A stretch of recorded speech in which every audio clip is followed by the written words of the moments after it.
오늘 하나님이 주신 귀한 본문 말씀 가지고 타인을 위한 그릇이라는 제목으로 하나님의 말씀 선포하도록 하겠습니다. 성도 여러분, 혹시 미나리라는 영화를 보신 적이 있으십니까? 영화 미나리에서 윤여정 씨가 연기한 할머니 순자는 아칸소 주의 한 작은 개울가에 손주랑 이제 같이 있는 장면에서 이런 말을 하곤 합니다. 미나리는 아무 데서나 잘 자라, 원더풀 원더풀, 이렇게 이야기를 합니다. 낯선 땅에서도 뿌리를 내리고 시간이 지나면 자기 식구뿐 아니라 다른 사람도 함께 누릴 만큼 미나리는 자란다고 합니다. 저는 그 장면이 어쩌면 이민 생활을 경험하는 우리 이민자의 삶과 많이 닮았다라는 생각을 하곤 했습니다. 낯선 땅에 심겼고 먹기 살기 위해 버텼고 자녀를 키우며 여기까지 왔습니다. 그렇게 살아온 세월 동안 하나님께서 우리 안에도 참 많은 것을 담아주신지도 모르겠습니다. 오늘 새벽에도 여기 이 자리를 지키시고 새벽 제단을 쌓으시는 성도님들 가운데 건강을 지켜주시옵소서, 자녀들의 앞길을 열어주옵소서, 사업장을 붙들어 주시옵소서, 남은 노후를 주님 앞에 올려드리오니 주님 책임져 허락하여 주옵소서라고 기도하는 마음으로 나오신 우리 성도님들 계신 줄로 압니다. 좋은 기도죠. 예수님도 일용할 양식을 구하라 라고 언제나 말씀하셨습니다.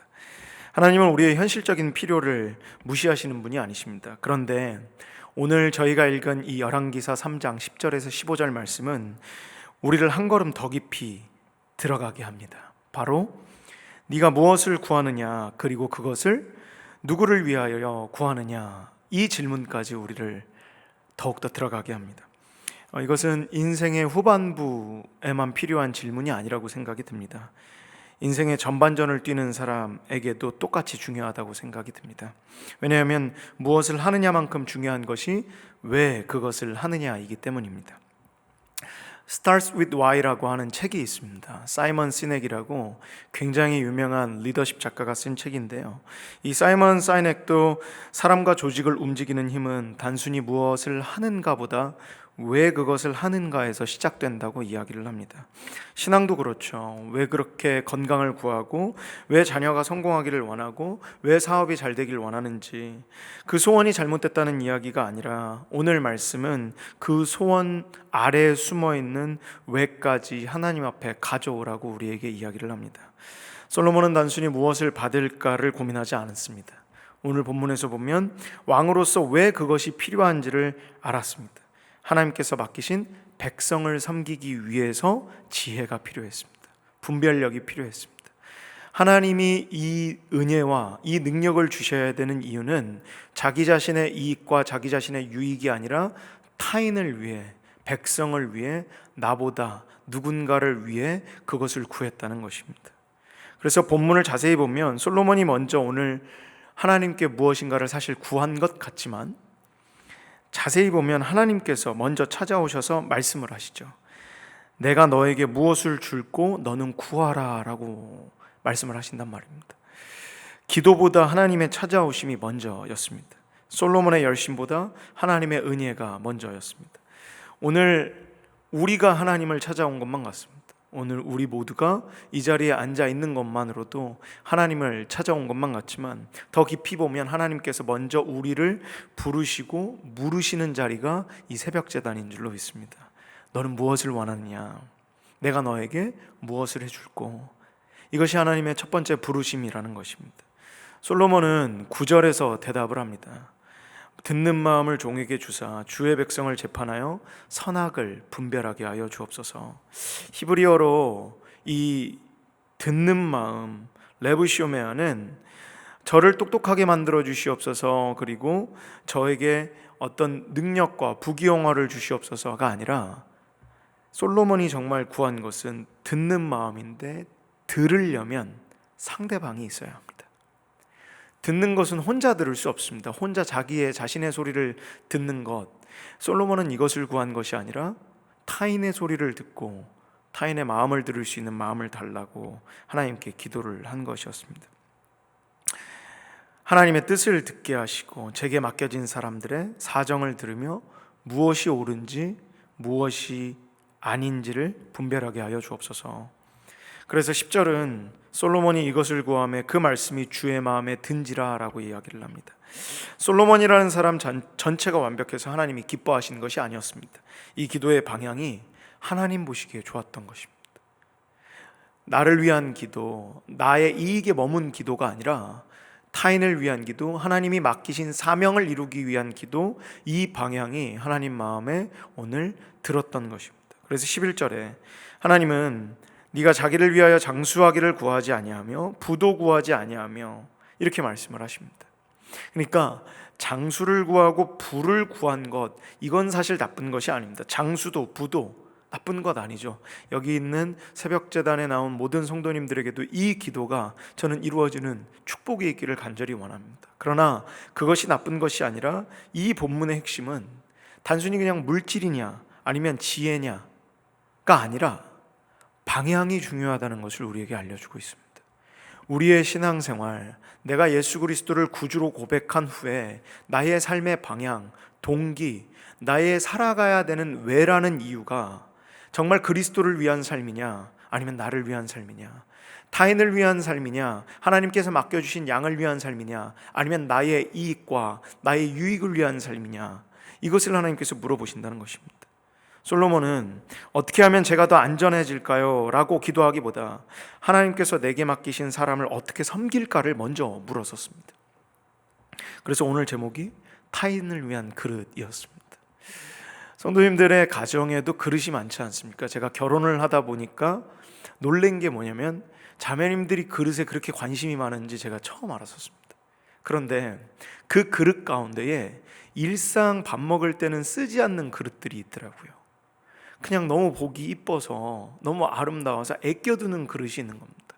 그런 거를 할 거면 뭘로 사나 라는 생각도 들었었습니다. 근데 그 그릇을 언제 꺼내느냐, 꼭 누군가가 오면 꺼내는 그릇이 있더라고요. 분명히 우리 가족에게만 쓰는 그릇, 매일 아침, 점심, 저녁에 나올 그때 사용할 그릇만 싸도 충분한데 꼭 타인을 위한 그릇이 그렇게 있더라고요. 성도님들, 여러분, 우리 모두의 인생이 지금 나 자신을 위해 있습니까? 아니면 타인을 위해 내어줄 수 있는 그런 나로 가꾸어져 가고 있습니까? 오늘 본문이 이걸 물어본다는 겁니다. 신앙의 성숙은 그래서 기도가 없어지는 것이 아니죠. 내가 신앙이 정말 좋아하는, 이제 더 이상 내가 기도할 이유와 기도 제목이 없어졌어를 얘기하는 게 아니라 기도의 방향이 달라지는 것이라 믿습니다.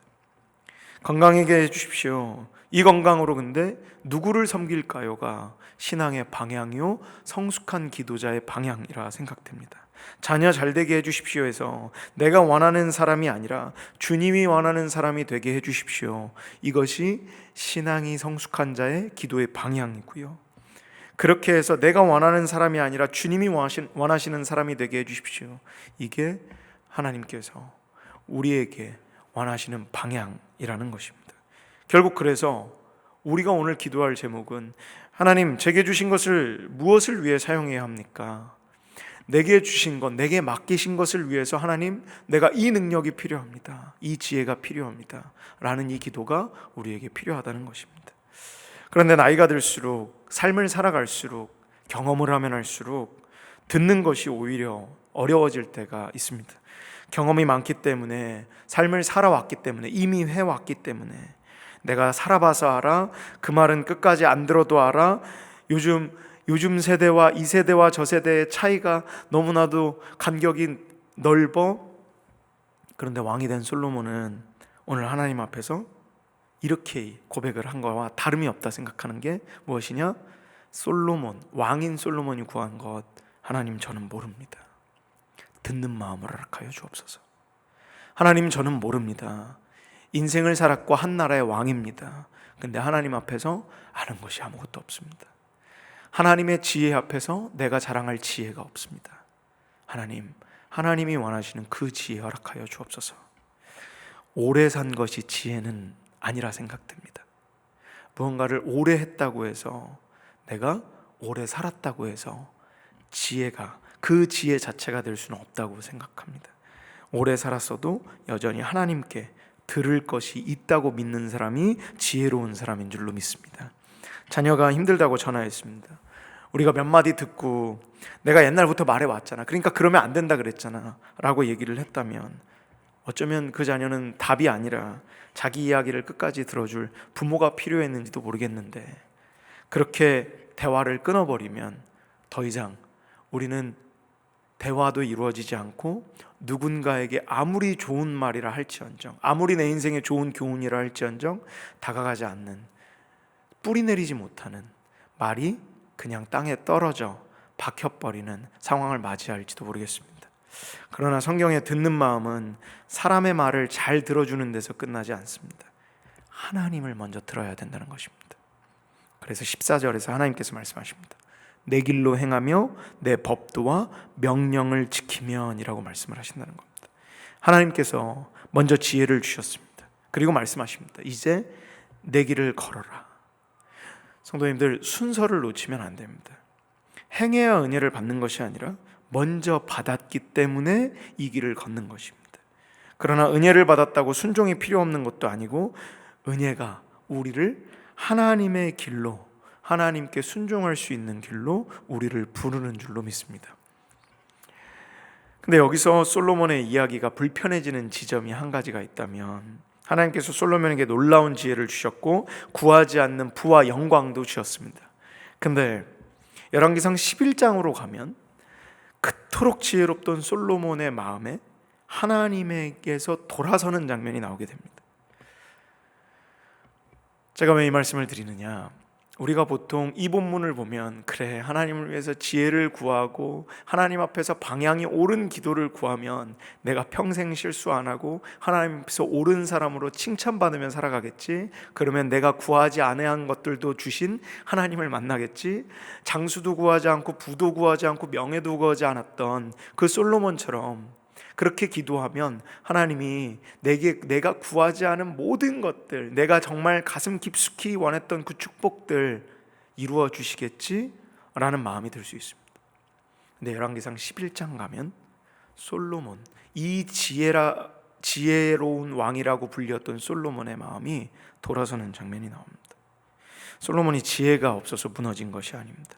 지혜가 있었는데도 무너졌습니다. 그게 인간입니다. 그게 사람입니다. 우리도 그래서 그렇죠. 여기 계신 성도님들과 저의 영혼에도 용서해야 하는 줄 알죠. 그런데 용서를 못하죠. 돈이 전부라는 것을 알죠. 그런데 돈이 흔들리면 하나님보다 더 두려워하죠. 많이 안다는 것과 끝까지 사랑한다는 것은 같은 말이 아닙니다. 솔로몬이 처음 구한 것은 듣는 마음이었습니다. 그런데 그의 인생 후반부의 비극은 그 마음이 하나님의 음성보다 다른 사람의 음성을 듣기 시작하는 데 있었다는 것입니다.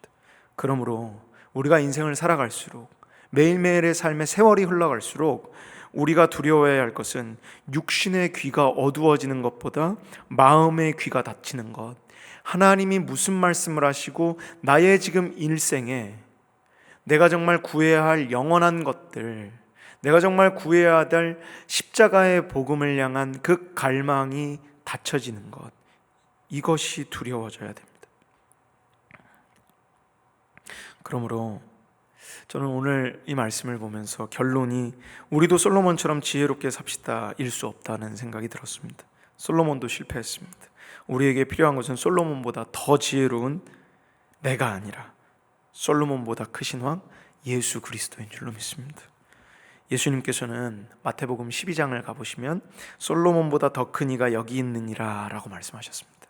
분명히 열왕기상 3장에 이전에도 이후에도 너보다 지혜로운 이가 없다라고 하셨는데 하나님이 예수님이 오십니다. 바울은 이 예수 그리스도를 하나님의 지혜라고 불렀습니다. 솔로몬은 지혜를 받은 왕이었지만 예수 그리스도는, 그분은 하나님의 지혜 그 자체였습니다. 솔로몬은 하나님의 뜻을 듣고도 끝까지 그 길을 걷지 못했습니다. 그러나 예수님은 겟세마네에서 나의 원대로 하지 마옵시고 아버지의 원대로 하옵소서 라고 기도하시고 하나님의 명령에 대한 그 순종을 끝까지 이루어 가셨습니다. 솔로몬은 백성을 위해 지혜를 구했지만 예수님은 백성을 살리기 위해 자기 생명을 내어주셨다는 것입니다. 그리고 성경은 다윗의 왕자에 앉을 참된 왕을 약속하면서 이렇게 선언합니다. 만군의 여호와의 열심이 일을 이루시리라. 이게 이사야서에 나왔던 말씀이었습니다. 우리의 소망은 우리의 그릇이 커지는 데 있지 않습니다. 이 땅의 소망은 나의 지혜가 커지는 데 있지 않습니다. 하나님께서 먼저 찾아오셨고 하나님께서 우리에게 지혜를 주셨고 실패한 솔로몬 너머로 마침내 실패하지 않는 왕 예수 그리스도를 보내셨습니다. 이것이 우리의 소망인 줄로 믿습니다. 우리의 구원은 끝까지 자기 백성을 붙드시는 하나님의 열심에 달려 있으며 그 하나님의 열정과 그 하나님의 사랑과 그 하나님의 지혜가 예수 그리스도 안에 있기 때문에 예수 그리스도를 믿음으로 하나님의 자녀된 우리는 우리에게 소망이 있는 것이 아니라 십자가에 달리신 예수 그리스도가 우리의 참된 소망인 줄로 믿습니다. 그래서 헨리 나우엔이라는 신학자가 있습니다. 이분이 렘브란트의 돌아온 탕자를 오랫동안 묵상을 하고 쓴 책이 있었는데요, 거기에 보면 그 작은 아들이 아버지 품에 무릎 꿇고 아버지가 두 손으로 그를 품는 그림이 나옵니다. 나우엔은 오랫동안 자신을 그 아버지 품에 안긴 작은 아들이라고 묵상을 했었다고 합니다. 그러다 어느 순간 깨닫는 게 무엇이었느냐, 나는 용서받은 아들로만 머물도록 부름받은 것이 아니라 이제는 저 아버지처럼 누군가를 품는 사람으로 부름받았구나 라고 고백을 했었습니다. 무슨 말이냐, 우리가 탕자의 이야기를 보면 항상 돌아온 그 둘째 작은 아들에게만 시선이 꽂힙니다. 근데 아버지를 돌아보면 매일 자기 보고 일찍 죽으라고 얘기했던, 재산 언제 주냐고 쫄랐던 그 둘째 아이, 그리고 세상에 나가서 어떻게 사는지도 모르는 그 둘째 아이, 돌아왔을 때는 세상에 이렇게 처량한 모습일 수 있을까 상상도 못했던 모습으로 내 눈앞에 나타났던 그 둘째 아이, 그 둘째 아이를 기다리고 참아주고 사랑하고 기도하고 먼 발치에서 연락도 안 되는 그를 향해 가슴앓이를 했던 그 아버지가 되는 것이 하나님께서 나를 부르신 목적이겠다라는 나우엔의 묵상이 있었습니다. 우리는 오랫동안 하나님께 받으며 살아왔습니다. 위로받고 용서받고 낯선 땅에서 지금까지 붙들려 왔습니다. 그렇다면 이제 물어야 되는 시기가 옵니다. 지금까지 담아주신 이 은혜를 이제 누구에게 흘려보내야 합니까, 주님? 미나리는 낯선 땅에 뿌리 내려 다른 사람의 밥상까지 올라가죠. 그리고 예수 그리스도께서도 작은 겨자씨가 큰 나무가 되어 새들이 와서 쉴 만한 나무가 된다고 합니다. 신앙생활을 하시면서 예수 그리스도의 십자가를 우리가 뒤쫓아가고 따라가는 그 삶을 사시면서 우리가 정말 궁극적으로 자라가야 될 그리스도를 향한 마음, 타인을 위한 그릇 준비되고 있습니까? 젊을 때는 살아남기 위해 채우며 살아왔는지도 모르겠습니다. 이제는 받은 것을 우리가 흘려보내야 됩니다. 우리가 오늘도 건강을 구하는 것은 나쁜 것이 아니죠. 그러나 한 가지를 우리가 더 구해야 되는 줄로 믿습니다. 듣는 마음을 주시고 받은 것을 누구에게 흘려보내야 할지 하나님 이 새벽에 알게 하여 주옵소서. 그래서 15절에 솔로몬은 꿈에서 깨어나 언약궤 앞에 섭니다. 은혜 받은 사람이 돌아갈 자리는 결국 하나님의 앞입니다. 솔로몬보다 크신 그리스도를 붙들고 나를 그렇게까지 타인을 위한 그릇으로, 하나님 나라를 위한 그릇으로, 예수 그리스도를 위한 그릇으로 만들어 가시는 하나님의 열심을 의지하며 정말 타인을 위한 그릇으로 살아가는 저와 성도님들 되시기를 간절히 축원드리겠습니다. 우리 말씀 붙잡고 함께 기도했으면 좋겠습니다. 사랑의 하나님 아버지, 오늘도 우리보다 먼저 찾아오시고 말씀하여 주시며 감사합니다. 솔로몬이 구했던 듣는 마음을 우리에게도 주셔서 주님의 말씀을 듣고 사람의 아픔을 들으며 바르게 분별할 수 있는 지혜를 허락하여 주옵소서. 건강과 자녀와 삶의 필요를 구하되 받은 것을 나만을 위해 붙들지 않게 하시고 자녀와 다음 세대와 이웃에게 흘려보내게 하여 주옵소서. 솔로몬보다 크신 예수 그리스도를 붙들게 하시고 십자가까지 순종하신 주님의 은혜 안에서 남은 삶을 타인을 위한 그릇으로 살아가게 하여 주옵소서. 우리보다 더 열심히 우리를 붙드시는 하나님의 은혜를 의지하며 예수 그리스도의 이름으로 기도드립니다. 아멘.